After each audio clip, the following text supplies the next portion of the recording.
The Mysterious Traveler.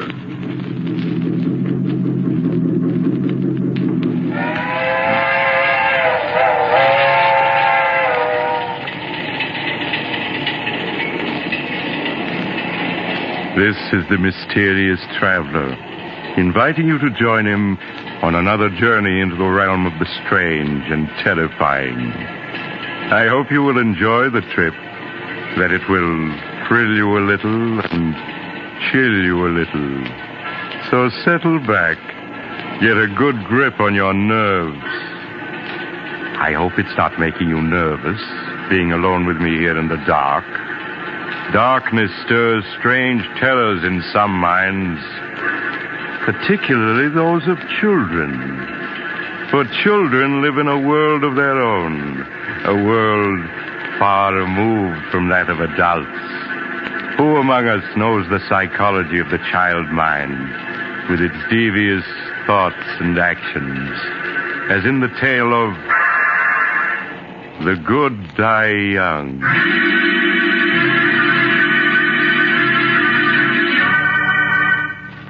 Years ago, when I was practicing medicine, I brought a child into the world, a girl who was named Sandra. In the years that followed, she grew into an extremely beautiful and clever child. But my story begins the day that Martha, the housekeeper, was finishing her duties for the last time. Sandra, come in here. I want to see you. Sandra! Were you calling me, Martha? Yes. I told you to come right home after school. Where have you been? Oh, I'm sorry, Martha. I didn't hear you tell me to come home right after school. I'm sorry, truly I am. Save your acting for your father, young lady. It hasn't fooled me for a long time. Sandra, since your mother died, you're becoming more and more of a problem every day. Well, at least after tonight, I won't have to put up with your lies and your 1,001 little tricks. What do you mean, Martha? Your father won't be needing a housekeeper anymore. I'm leaving tonight. But why? Well, I'm not supposed to tell you. But you may as well know now as later. Your father is bringing home a new mother for you tonight. A new mother? Yes, he's just married again. But I don't want a new mother. Daddy and I don't need anyone else. We're happy the way we are. Sandra, stop screaming. I won't have it. Do you hear? I won't have it. Your new mother's a very fine woman. I met her last night. I hate her. Daddy's mine and no one else's. She hasn't any right to him. If you don't stop that screaming, I'll tell your father when he comes home tonight. Oh, no, don't do that. I'll be good. But I hate her, and I always will. I'll never stop hating her. That's a fine way to talk. Perhaps I ought to warn the poor woman about Sandra. Well, then it's none of my business. Besides, she'll find out about her soon enough.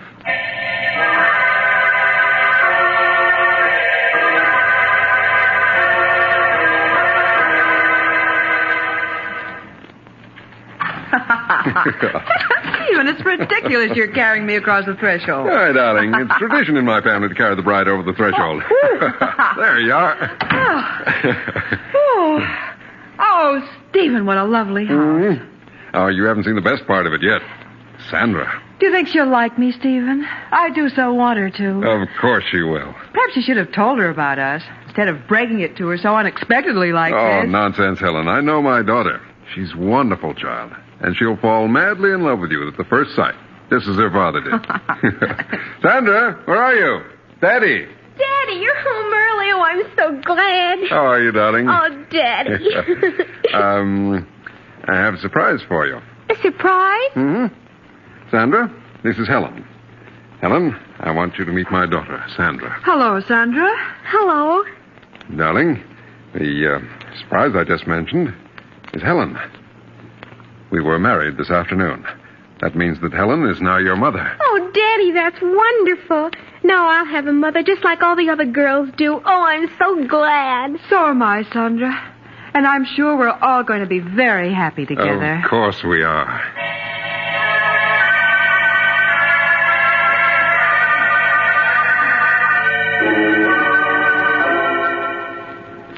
That night, after the family had said goodbye to Martha and seen her off, Sandra was sent to bed. She lay quietly in the darkness, thinking.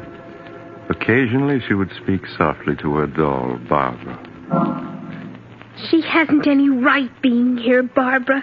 Daddy and I were perfectly happy until she came along. Tonight he didn't even notice me. Just kept looking at her. Well, she shan't have him.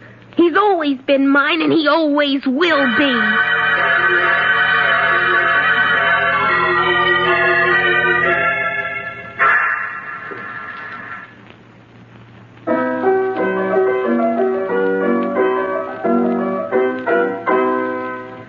There. That's enough of that. Now, let me see.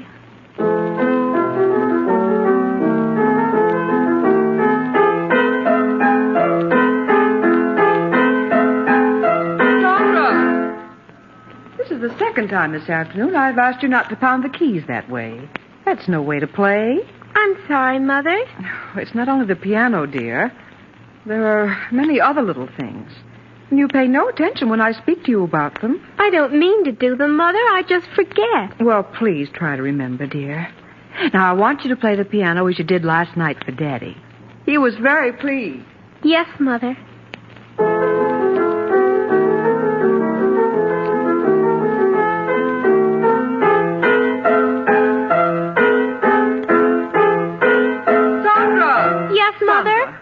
I thought I asked you to stop pounding the piano like that. But, Mother, I was just composing a new piece for Daddy. Well, that wasn't music, Sandra, but just noise. That'll be enough for today.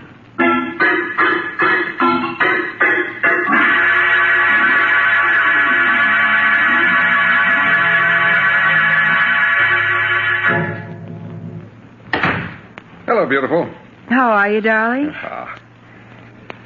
Well, I wasn't sent her at the door to meet me. She's all right, isn't she? Oh, of course, dear. Stephen. I was a bit angry with Sandra this afternoon. Angry with Sandra? Why? What'd she do? Well, several times this afternoon I had to speak to her about pounding the piano, being loud and discordant. Well, that isn't like Sandra. You know how well she plays. Yes, of course. That wasn't the way she played today. Well, I'll go up and see her. All right. Supper will be ready soon. All right, Helen.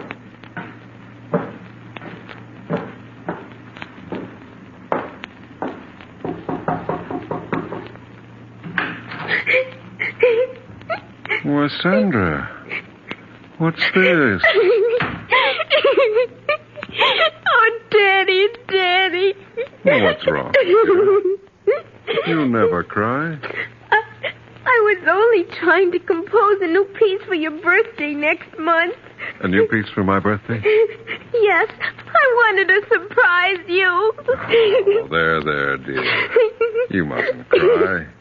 I'm sure Mother understands you didn't mean to be bad. Now, here, let me wipe your tears. Oh, Daddy, I love you so. I just wanted to compose something wonderful for you. I understand, darling. Oh, Daddy, you always understand.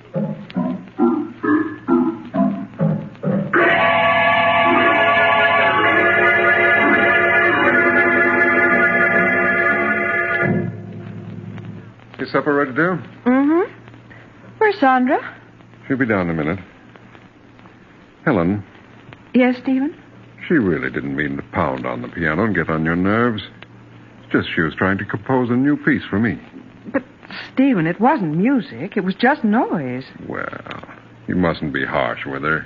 You know what children are like. In their enthusiasm, they forget what they're told. But, Stephen, I don't know exactly what to say. It's just a question of being patient with her, winning her love.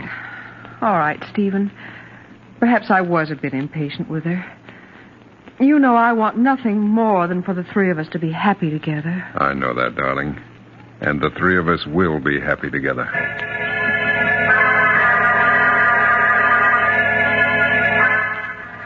In the weeks that followed, Helen tried to overlook Sandra's slamming of doors, and constant droppings of objects, and other nerve-wracking incidents. In time, she felt, Sandra would come to accept her love and guidance.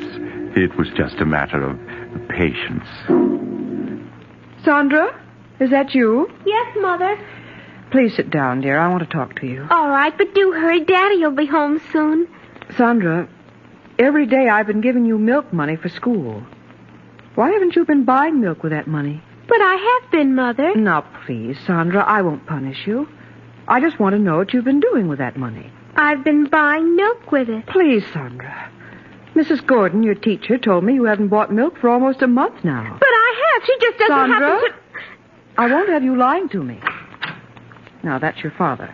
We'll see what he has to say about this. You don't understand. You just don't understand. Stephen? Hello, darling. Sandra, what are you crying about? I'm sorry, Stephen, but Sandra's been misbehaving. I think you'd better speak to her. You just don't understand. What's she done, Helen? Mrs. Gordon, her teacher, told me today that for the past month, Sandra hasn't been buying milk with her milk money. Is that true, Sandra? What's worse, Stephen, when I asked Sandra about it, she lied and said that she had been buying milk at school. Why, Sandra, it isn't like you to lie about things. I didn't mean to lie about it. I just wanted to keep it a surprise. What a surprise. Your birthday present. Oh? I saved my milk money so that I could buy you a pipe. It's here in this box. But, Sandra, you know I'd have given you money to buy a birthday present for Daddy. It isn't the same thing. I wanted to buy him a present with my own money. Oh, I'm sorry, Sandra. Only you might have told me about it when I asked you. And then it wouldn't have been a real surprise. I did want to surprise Daddy, so... But you have, darling. This is a beautiful pipe. No, the surprise is spoiled. Your birthday isn't till tomorrow. Well, this is much better, darling. It means I'll be able to smoke this pipe tonight. Oh, now, please stop crying.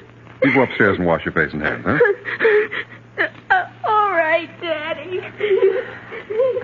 I'm sorry, Stephen, but I had no idea what she'd done with the money, and she did lie when I asked her about it. Well, if you'd only have a little more faith in her, Helen. I know it's difficult to understand her at times, but that's because as a child she looks at things differently. I'm sorry, Stephen, if you think I've failed with her. Oh, but you haven't, Helen. I'm sure that in time she'll come to love you as much as she loves me. I don't know, Stephen. I often wonder about that.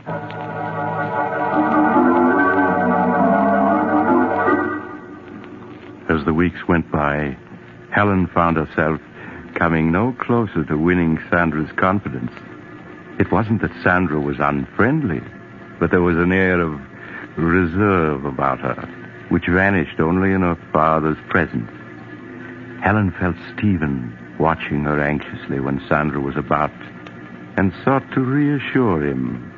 Her one thought was to preserve their happiness. Hello, Helen. Hello, dear. Oh, what happened to that vase, dear? Sandra broke it. Oh? Well, accidents will happen. Stephen, this is the fourth piece she's broken in 2 weeks. And each of them were pieces I've treasured, had for years. Why, Helen, you sound as though Sandra had deliberately broken those vases because they were yours. Well, why is it that only my things are broken? Oh, Helen, surely you don't believe she's deliberately breaking your things. I don't know what to believe. The first few times I thought it was an accident, but now... But, Helen... Oh, please, Stephen, let's not quarrel. Perhaps I'm wrong. I admit I haven't any proof. It's just all the little things adding up. Helen, what are you talking about? Oh, you wouldn't understand even if I told you. Where's Sandra? In her room, I suppose. Well, I'll go up and see what she's doing, huh? All right, Stephen.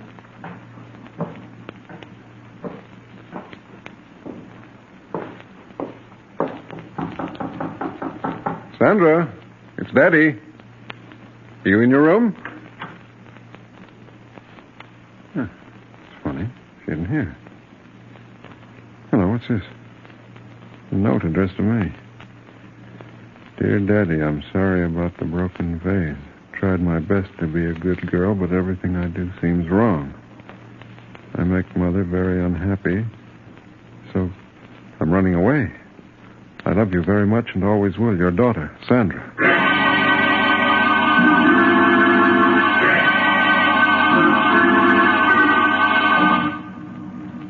After searching vainly for an hour in the dark and cold, Stephen returned and notified the police. All through the long hours of the night, he and Helen sat up, not saying a word, each afraid to speak, feared of what might be said. As the first rays of dawn showed, the doorbell rang. Stephen rushed to answer it. Mr. Hamilton? Sandra. Oh, Daddy. Darling, everything's all right now. I'm the police matron from the 55th Street station, Mr. Hamilton. One of the officers on the force just found her. Thank you. Thank you very much for bringing her home. Oh, that's all right, Mr. Hamilton. It's our job. Goodbye. Goodbye. There, dear. Don't cry.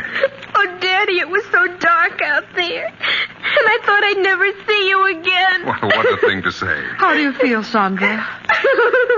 Do you want me to take her, Stephen, and put her to bed? No, I'll do it, Helen. All right, Stephen. Just as you say.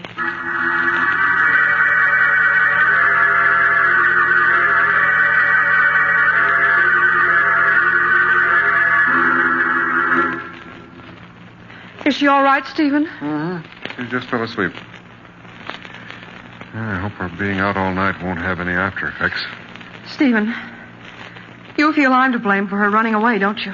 Of course not, Helen. It's just that...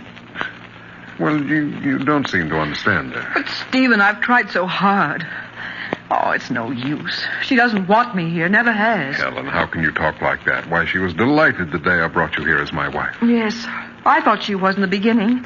But now I know she was just pretending. Pretending? Yes, Stephen. From the first moment she saw me, she resented me. She feels I've come between you, taken her place in your affection. Oh, Helen, how can you say such a thing? It's true, I tell you. She sees me as a rival for your love. You're just imagining all this. I'm not, I tell you. Oh, it's no use, Stephen. We can't go on this way. What do you mean? Don't you see? We aren't happy anymore. Instead of things improving, they get worse. Perhaps it would be best if we were to separate. Helen, I won't hear of it. I love you, darling. I wouldn't want to live without you. Whatever misunderstandings we may have about Sandra, I'm sure we can straighten them out. I don't know, Stephen. If you love me, Helen, you won't give up so easily. Please, say you won't leave. All right, Stephen. I won't leave. Perhaps we will be able to work this out. I hope so.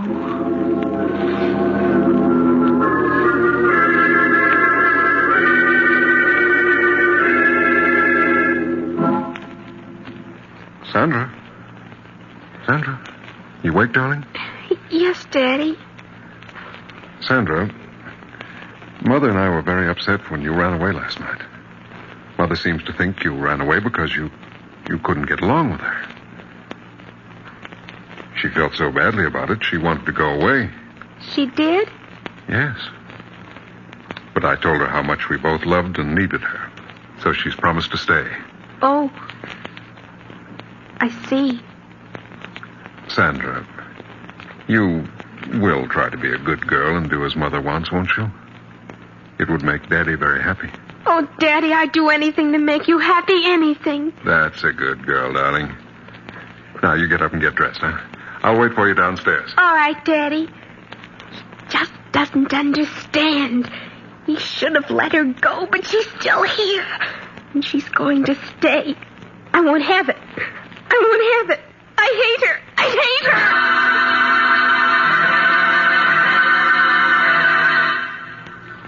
her. A week passed.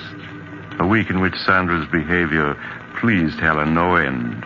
At last it seemed they were going to be the happy family she had always dreamed they would be. Helen, Yes, dear? will you bring my coat with you when you come downstairs? Sandra and I are going for a walk. All right, Stephen. I'll get it and be right down. Daddy, can we walk down to the river? Oh, we won't have enough time for that, Sandra. Stephen? I have your coat, but I can't find your scarf. Oh, the scarf's down here, Helen. Just bring the coat. Oh, all right. Stephen, I hope... Helen! Helen, are you all right? Helen, speak to me. Daddy, is she dead? No, Sandra, don't talk like that. Quick, phone Dr. Smith at once.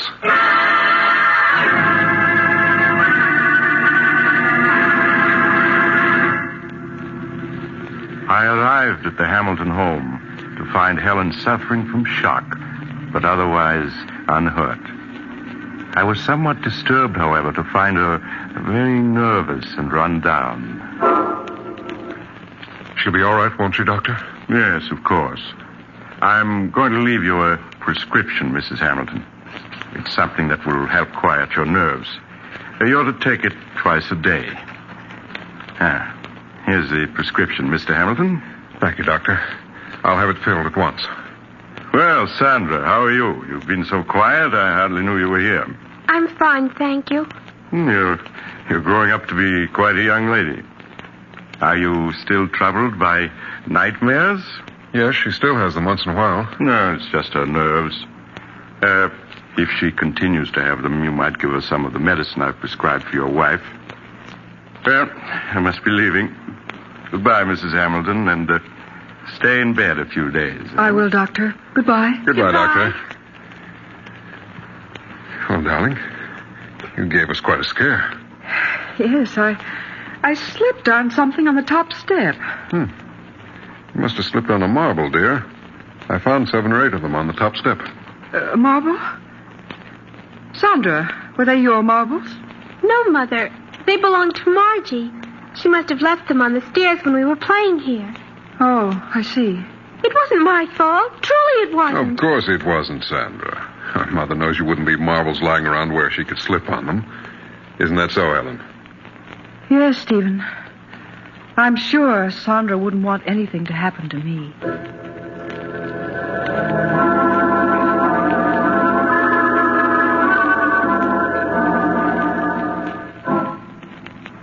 Sandra, will you come into Mother's room a moment, please? Yes, Mother.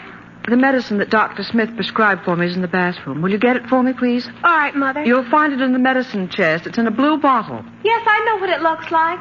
Oh, here it is. That's fine, Sandra. Just bring it to me. Here you are, Mother. Thank you, dear. Oh, Sandra, this isn't the medicine that Dr. Smith prescribed for me. Didn't you read the label?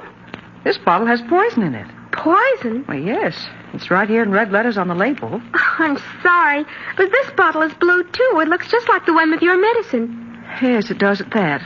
Now, I'll put this bottle of poison back and get me my medicine. Yes, Mother. I'll have to get rid of that poison. It's too dangerous to keep in the medicine chest. Would have been awful if you took the poison, wouldn't it, Mother? Or you might have died.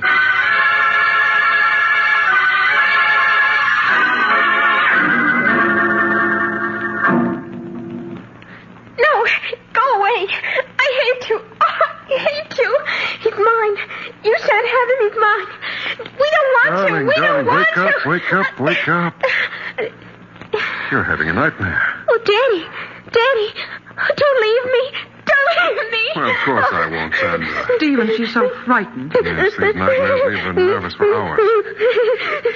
Darling, there's nothing to cry about now. Oh, Daddy, I was so frightened. Come here a moment, will you, please? All right, Ellen. Oh, Daddy, don't leave me. No, Sandra. I'm not going to leave you. I'm just going to see what Mother wants. What is it, Ellen? Stephen, Dr. Smith said if she had a nightmare, some of the medicine he prescribed for me would help her. Well, Sandra doesn't like taking medicine. But this medicine's very easy to take, and it'll have her asleep in no time. If you think it's best. Yes, I'm sure it is. Now, you go back to Sandra while I get the medicine and a glass. All right, Ellen. Now, Sandra. You must stop your crying. Daddy's here. Don't go away, Daddy. I want you to stay with me. Of course I'll stay with you. What were you dreaming about, dear? I don't know. It was all so mixed up. Oh, Daddy, will you always love me more than anybody else in the world? Of course. Now, stop your crying. All right, Stephen, I have it. Now, if you just have Sandra sit up. Come on, darling. Sit up now. That's it. What's Mother doing? She's pouring you some medicine. It'll help you sleep, darling. Medicine? Yes. It's the same medicine Mother takes for her own nerves. No, I don't want it. Now, please, Sandra. It'll make you feel much better. No, don't come near me. I don't want But, it. Sandra, Mother takes it twice a day. There's nothing to it. No, I won't take it. I won't. Perhaps you'd better let it go, Helen. Nonsense, Stephen. She'll have us up all night if she doesn't take it. All right. Now, Sandra, stop being a baby and take this medicine. No, Daddy, don't let her make me take it. Don't let her. Sandra, are you going to let me give you this quietly, or do I have to make you take it? No, it'll kill me. I know it will. Here, let me hold your head. That's it. No. Now, Sandra, stop clenching your teeth. Open your mouth. Do you hear? Daddy, don't let her. There, you've taken it. All this fuss over nothing. Helen, she's choking. Daddy, it burns. Sandra, what's wrong? It's burning me. Daddy, help me. Help me. I can't breathe. Helen, quick. Call Dr. Smith. Tell him it's an emergency.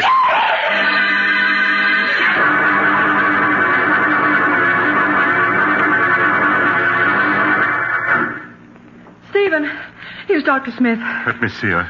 She's been unconscious for 10 minutes now. Doctor, you must do something. I'm afraid it's too late, Mr. Hamilton. She's dead. Oh, no.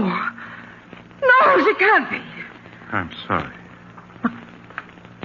How can she be? We only gave her the medicine you prescribed for Helen. Yes, here it is. Let me see it.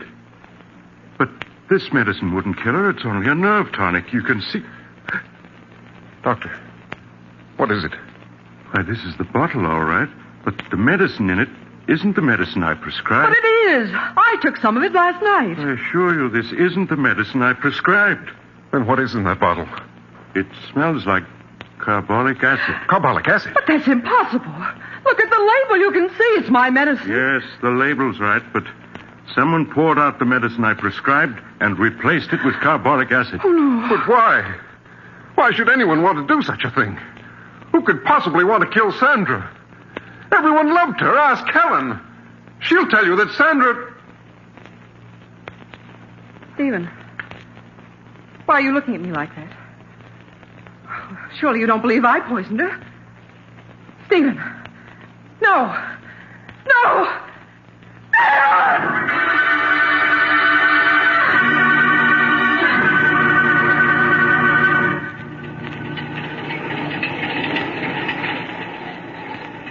This is the mysterious traveler again.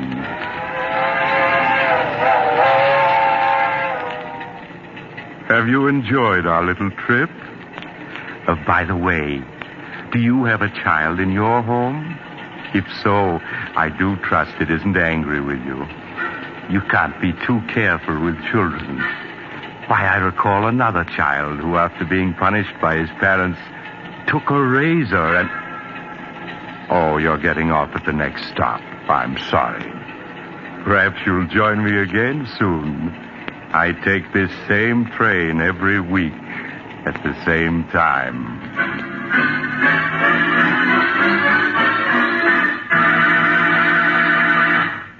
You've just heard Chapter 13 of The Mysterious Traveler, a series of dramas of the strange and unusual brought to you each week by station WOR. In tonight's program, The Good Die Young, Betty Jane Tyler played Sandra. The Mysterious Traveler, written by Bob Arthur and David Kogan, is directed by Jock McGregor. Original music was played by Doc Whipple.